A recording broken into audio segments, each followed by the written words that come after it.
हरिओम। अशीतितमोध्यायः। घंटाकर्ण और भगवान श्री कृष्ण का एक दूसरे को अपना परिचय देना तथा घंटाकर्ण द्वारा भगवान विष्णु का स्तवन एवं समाधि लाभ।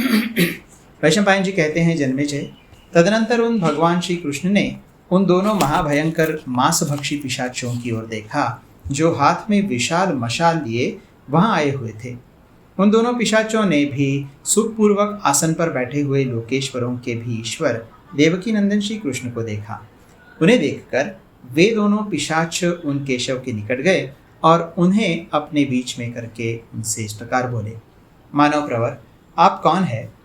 किसके पुत्र हैं? कहाँ से आपका यहाँ शुभागमन हुआ है? वन्य पशुओं से भरे हुए इस घोर वन में आप किस लिए आए हैं? ये वन मनुष्यों से रहित, चीतों से आवृत, पिशाचों से सेवित, हिंसक जंतुओं का निवास स्थान तथा व्याघ्रों से भरा हुआ है। इसमें आप क्यों आए? आप बड़े सुकुमार प्रतीत होते हैं। आपका प्रत्येक अंग अनिंद्य सौंदर्य से संपन्न है। आप साक्षात दूसरे विष्णु के समान जान पड़ते हैं। आपके नेत्र प्रफुल्ल कमलदल के सदृश सुंदर एवं विशाल हैं। आपकी अंग कांति श्याम है। आप नीलकमल के समान प्रकाशित होते हैं और साक्षात श्रीपति से प्रतीत होते हैं। मानो हमें प्रसन्नता प्रदान करने वाले साक्षात भगवान विष्णु दूसरा रूप धारण करके आपके रूप में यहाँ पधारे हैं। आप देवता हैं या यक्ष, गंधर्व हैं या किन्नर, इंद्र हैं या कुबेर, अथवा यम है या वरुण, जो इस भयंकर वन में मन को ध्यानस्थ सा करके अकेले बैठे हैं। दूसरों को मान देने वाले मानव, आप ठीक ठीक बताइए, मैं यथार्थ रूप से आपका परिचय जानना चाहता हूँ। उन दोनों पिशाचों के इस प्रकार पूछने पर महान डग वाले भगवान विष्णु बोले, मैं क्षत्रिय हूँ। प्राकृत मनुष्य मुझे ऐसा ही कहते और जानते हैं। यदुकुल में उत्पन्न हुआ हूँ, इसीलिए क्षत्रियोचित कर्म का अनुष्ठान करता हूँ। मैं तीनों लोगों का पालक तथा सदा ही दुष्टों पर शासन करने वाला हूँ। इस समय भगवान उमापति देव का दर्शन करने के लिए कैलाश पर्वत पर जाना चाहता हूँ। यही मेरा वृत्तांत है। अब अपना परिचय दो। तुम दोनों कौन हो? ये तो ब्राह्मण का आश्रम है, यहाँ तुम किस लिए आए हो? ये महान पुण्यमय स्थान है, इसे बद्री कहते हैं। बहुत से ब्राह्मण यहाँ वास करते हैं। क्षुद्र स्वभाव वाले दुष्टों ने कभी इस भूमि में स्थान नहीं पाया है। सिद्ध पुरुषों ने सदा इसका सेवन किया है। तपस्या में लगे हुए तपस्वी यहाँ सब ओर निवास करते हैं। यहाँ आज की तरह झुंड के झुंड कुत्ते कभी नहीं देखे गए और न कभी मांसभक्षी पिशाचों का ही दर्शन हुआ। यहाँ मृगों को नहीं मारना चाहिए, क्योंकि यहाँ कभी मृगया नहीं होती है। जो क्षुद्र स्वभाव वाले कृतघ्न और नास्तिक मनुष्य हैं, उन्हें इस तीर्थ में कदापि प्रवेश नहीं करना चाहिए। मैं इस देश का रक्षक हूँ, इसमें संशय नहीं है। यदि किसी के द्वारा मेरी आज्ञा का उल्लंघन हुआ तो मैं यत्नपूर्वक उसका शासन करूँगा। तुम दोनों कौन हो? कहाँ रहते हो? ये विशाल सेना किसकी है? इससे आगे इस वन में प्रवेश नहीं करना चाहिए, क्योंकि यहाँ ऋषि रहते हैं। उन तपस्वी ऋषियों की तपस्या में विघ्न पड़ सकता है। सब लोग यहीं ठहर जाएं और सुखपूर्वक बातें करें, अन्यथा मैं वाणी द्वारा तथा बल द्वारा भी रोकूंगा। वैशंपायन जी कहते हैं, जन्मेजय, इस प्रकार पूछे जाने पर उन दोनों पिशाचों ने उनके प्रश्न का उत्तर देना आरंभ किया। उन दोनों में से एक पिशाच बड़ा भयंकर और विशाल भुजाओं से युक्त था। उसके हृदय में जैसी बात थी उसी को वहां सुनाने लगा। पिशाच बोला, अच्छा बताता हूँ, सुनिए और अपने चित्त को एकाग्र कर लीजिए। मैं पहले आदिदेव, अजन्मा, सर्वश्रेष्ठ, निष्पाप, पवित्र, पापहारी, जगदीश्वर, विश्वपालक, सच्चिदानंद स्वरूप भगवान विष्णु को नमस्कार करके अपना सारा वृत्तांत आपको ठीक ठीक बताऊंगा। यदि आप सुनना चाहते हो तो सुनिए। मैं घंटाकर्ण नाम से प्रसिद्ध पिशाच हूँ। मेरी दृष्टि बड़ी भयंकर है। मैं मांसभक्षी, विकृतांग, घोर तथा साक्षात दूसरे काल के समान प्राणियों का हिंसक हूँ। भगवान शंकर के सखा साक्षात कुबेर का मैं अनुचर हूँ। ये मेरा सगा छोटा भाई है जो काल का भी काल है। ये जो बड़ा भारी शिकार खेला जा रहा है, इसका उद्देश्य है भगवान विष्णु की पूजा। ये सेना मेरी है और ये कुत्तों का झुंड भी मेरा ही है। मैं भूतों से सेवित महापर्वत कैलाश से यहाँ आया हूँ। पिशाच वेश से घिरा हुआ पाप कर्मी हूँ। पहले मैं सदा विष्णु की निंदा करता था और कानों में घंटा बांधकर घूमता था कि कहीं मेरे इन कर्ण कहुरों में विष्णु का नाम न प्रविष्ट हो जाए। मुझे सदा इसी की चिंता बनी रहती थी। एक दिन कैलाशवासी भगवान शंकर के पास पहुंचकर मैंने महादेव शिव की आराधना की और तभी से मैं निरंतर उनके स्तवन में लगा रहा। इससे प्रसन्न हो भगवान शंकर ने मुझसे कहा, तुम कोई वर मांगो। तब मैंने महादेव जी के समीप मुक्ति के लिए प्रार्थना की। मुक्ति के लिए प्रार्थना करते देख भगवान त्रिलोचन फिर मुझसे बोले, सबके लिए मुक्ति प्रदान करने वाले तो केवल भगवान विष्णु ही हैं, इसमें संशय नहीं है। अतः तुम बद्री तीर्थ में जाकर वहाँ नर नारायण के आश्रम में श्री जनार्दन की आराधना करके उन्हीं गोविंद देव से मोक्ष प्राप्त करो। देवादिदेव शूलधारी शिव के ऐसा कहने पर मैंने गरुड़ध्वज गोविंद के महत्व को समझा और उन्हीं को सबसे श्रेष्ठ मानकर उनसे अपनी मुक्ति के लिए प्रार्थना करने के उद्देश्य से मैं इस देश में आया हूँ। यदि तुम्हें कौतूहल हो तो मेरे दूसरे कार्य को भी सुनो। पश्चिम समुद्र के तट पर द्वारवती नाम से प्रसिद्ध एक पुरी है जिसमें यदु एवं वृष्णि वंश के लोग रहते हैं। वो पुरी समुद्र की लहरों से व्याप्त है। उसी में इस समय पुरुषोत्तम भगवान श्री हरि निवास करते हैं। मर्त्य लोकहित के लिए द्वारकापुरी में निवास करने वाले उन भगवान का दर्शन करने के उद्देश्य से हम इन अनुचरों के साथ इस समय निकले हैं। आज हमें साक्षात सर्वेश्वर श्री विष्णु का दर्शन करना है। वे श्रीहरि ही संपूर्ण लोकों की उत्पत्ति के कारण, पालक, कर्ता, हर्ता, जगदीश्वर, सबके आदि पुरुष, उद्गम स्थान और बीज हैं।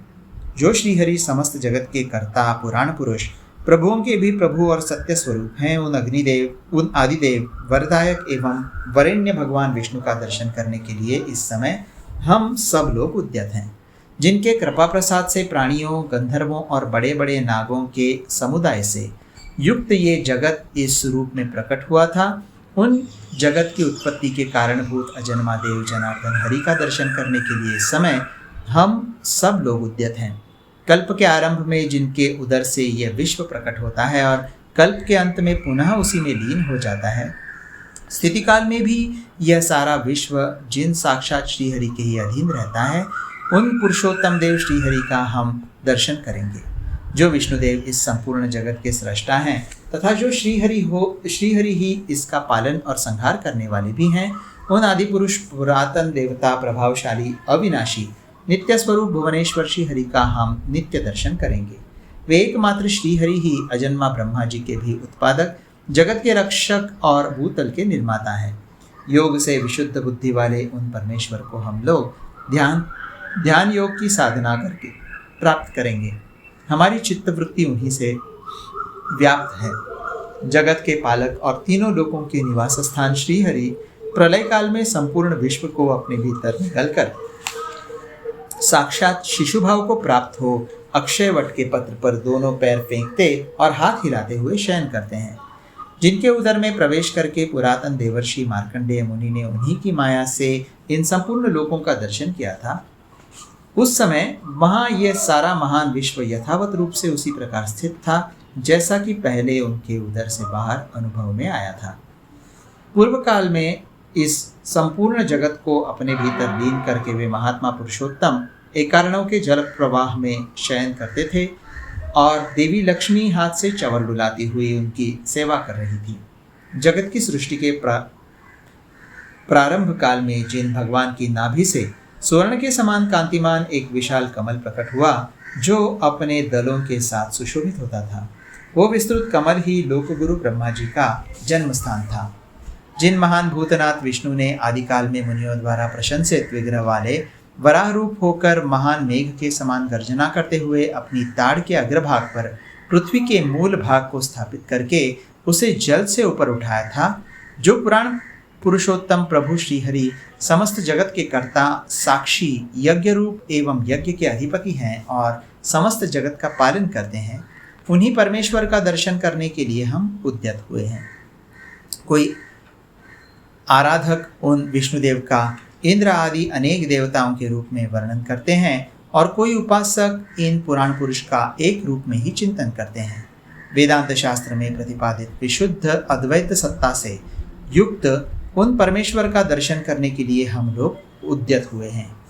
एक श्रेणी के विद्वान श्रुति स्मृति और न्याय में अपने चित्त को लगाए रखकर जिन परमेश्वर का अनेक रूपों में अनेक प्रकार से वर्णन करते हैं, तथा पुराणवेत्ता पुरुष जिन्हें सबका आत्मा और अजन्मा बताते हैं, उन्हीं सर्वेश्वर का दर्शन करने के लिए हम उद्यत हुए हैं, जिन्हें प्राचीन मुनि स्तुति करने के योग्य, वरदायक, वरेण्य और परम तत्व रूप बताते हैं।